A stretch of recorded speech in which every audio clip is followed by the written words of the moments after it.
Ayatollah ইমাম Khamenei তিনি নিহত হয়েছেন, তিনি শাহাদাত বরণ করেছেন।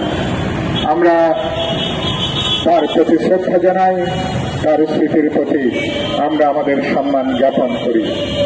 বন্ধুরা, আমি আজকে সমাবেশ থেকে আজকের এই ইরানের উপরে মার্কিন যুক্তরাষ্ট্র এবং ইসরায়েল তাদের যে যৌথ সামরিক হামলা, এই হামলার তীব্র নিন্দা জানাই এবং প্রতিবাদ জানাই। সকল আন্তর্জাতিক রীতিনীতি বিধিবিধান লঙ্ঘন করে তারা আজকে একটা স্বাধীন সার্বভৌম দেশের উপরে তারা যে হামলা আক্রমণ চালিয়েছে, এটা বাস্তবে এক ধরনের আন্তর্জাতিক সন্ত্রাসবাদ। মার্কিন যুক্তরাষ্ট্র তার নেতৃত্বে বাস্তবে দুনিয়াব্যাপী তারা যে রাষ্ট্রীয় সন্ত্রাস চালু করেছে, ইরানের সর্বশেষ এই যৌথ হামলা এটা তার সর্বশেষ একটা বহিঃপ্রকাশ। কোন স্বাধীন দেশকে, কোন সার্বভৌম কোন দেশকে এভাবে কোন পরাশক্তি কোন হামলা আক্রমণ করতে পারে না। এবং আজকে তারা লক্ষ্যটা কি? লক্ষ্যটা হচ্ছে ইরানের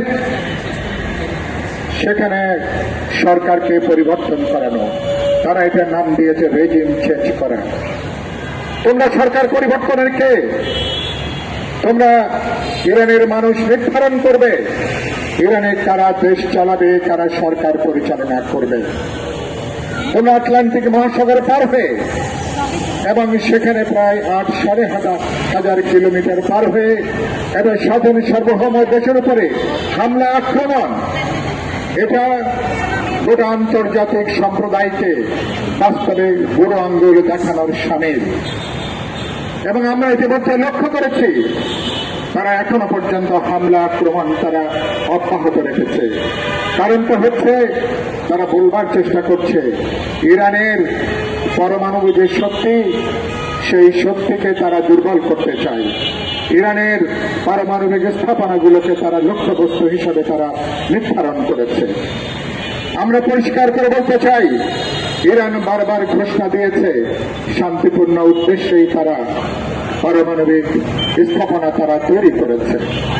কিন্তু একই সাথে মার্কিন যুক্তরাষ্ট্র তার পশ্চিমা মিত্ররা ইসরায়েলকে তারা যখন পারমাণবিক শক্তিধর দেশ হিসাবে তারা যখন গড়ে তুলেছে, তখন আত্মরক্ষার জন্য ইরান কেন, আরবের যে কোনো দেশের অধিকার আছে সেখানে পরমাণু শান্তিপূর্ণ ব্যবহার, প্রয়োজন বোধে পরমাণু অস্ত্রের সেখানে অধিকার সেখানে তারা অর্জন করতে পারে। এবং একই সাথে